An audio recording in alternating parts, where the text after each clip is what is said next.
evening, everybody. A place for everything and everything in its place. I'm going to start off by saying that I did not arbitrarily choose this topic. I actually chose it because I am working at an office now where I really feel that they'd be able to use the 5S system. Has anyone here heard of the 5S system? Nobody? Really? Oh, this is excellent. It's all new to everyone. I have in the past used the system at another place of employment that I had, and it's a way of organizing an office, and I found that it was really, really beneficial, and it increased productivity and just made everything run smoother and made everything clean and easy to work with.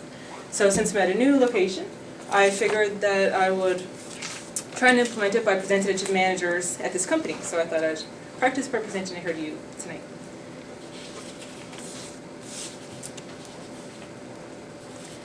So 5S actually comes from 5 Japanese words that I'm not going to try to pronounce, but in the next 5 slides you'll see the Japanese words in some of the graphics.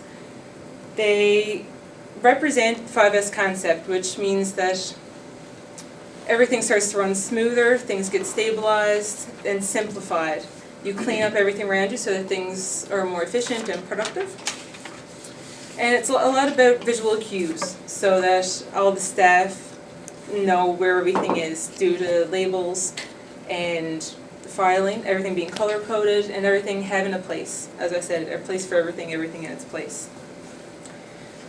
It may appear simple at first, the 5 concepts that you see here, but in the past, until this process gets implemented into a company, people ignore them and things get a little chaotic, as you might picture at your own office or place of employment. So some of the benefits of the 5S program are waste elimination by getting rid of things that aren't being used, improved profitability so that time isn't getting wasted and that pay is getting paid for more productive work, efficiency by the workers so that they're not rummaging through unuseful items, and safety is certainly eliminated by getting rid of hazards, and the service of the company is always improved.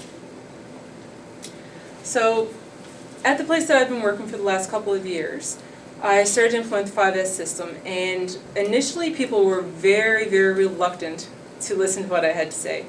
I was presented a similar presentation to this one, a little more formal and a lot longer, and I was all for it. I'm very into organization. I love doing that kind of thing, cleaning up and making things more efficient.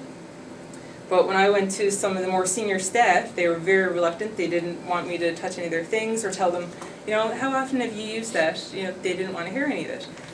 So it was something that was necessary, and I had to really push the idea on some of the staff. But the beginning was to sort through the materials in their offices. That was the first step. And by doing that, I got rid of things that they didn't need and things that they used sometimes. And then there were items that they didn't use, that they used all the time. They kept those. The items that they didn't use or didn't use regularly went to a red tag zone. The red tag zone could be the corner of an office, an empty room, but it's one area designated. And the items actually get tagged with red tags, or I had orange tags, couldn't find red ones. And you put the place, the date, and the office from which it came from.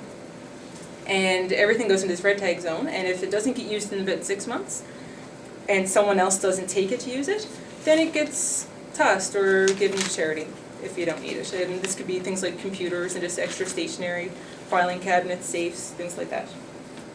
So getting rid of these things, again, gets rid of hazards, produces much more productivity in the workplace.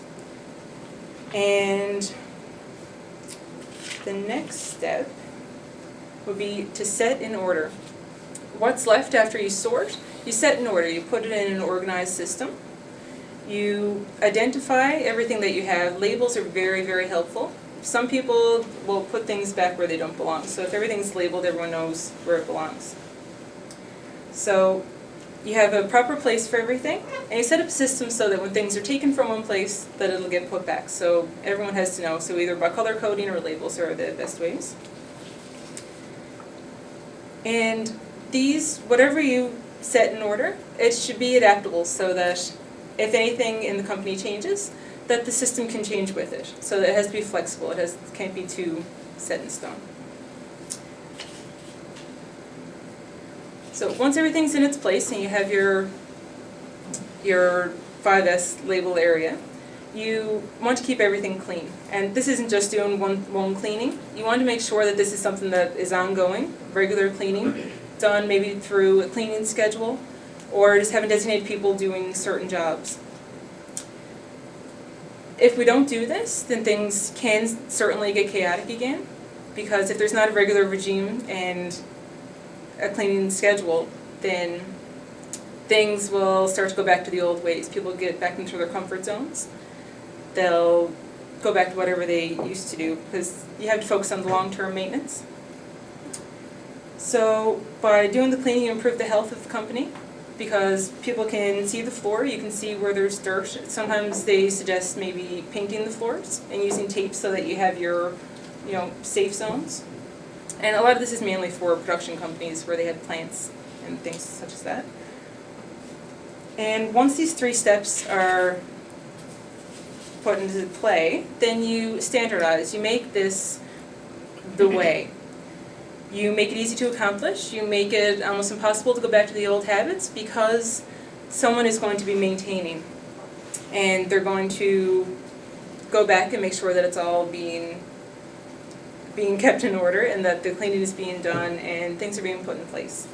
So labels, signs, and posters can be put around to remind staff of what has to be done on a regular basis. So those are some visual cues. And after you standardize, from then on you're in the sustain phase. And you want to sustain this as long as possible. By doing follow-ups, you want to maybe have checklists, have someone in charge to make sure that it doesn't go out of order. And you can look at this as sustaining benefits that you got from the 5S program. So all the benefits that I discussed earlier, you sustain ongoingly. So you ensure that the new thinking doesn't disappear with labels and posters, so you keep those things in play. So this can also work for you in your own home. It doesn't have to be in a company. You can do things such as in your garage, in your office, at home, in your kitchen. A lot of people, you might think of some place that you can use this kind of a system. So by using these 5 steps in the right order, provide great benefits. You improve safety, efficiency in your home or in your workplace. And now that you know the 5S, what they are and how they work, I just want you to think about how maybe you can use these in your home or in your workplace, and you might want to suggest it to your employer to increase productivity.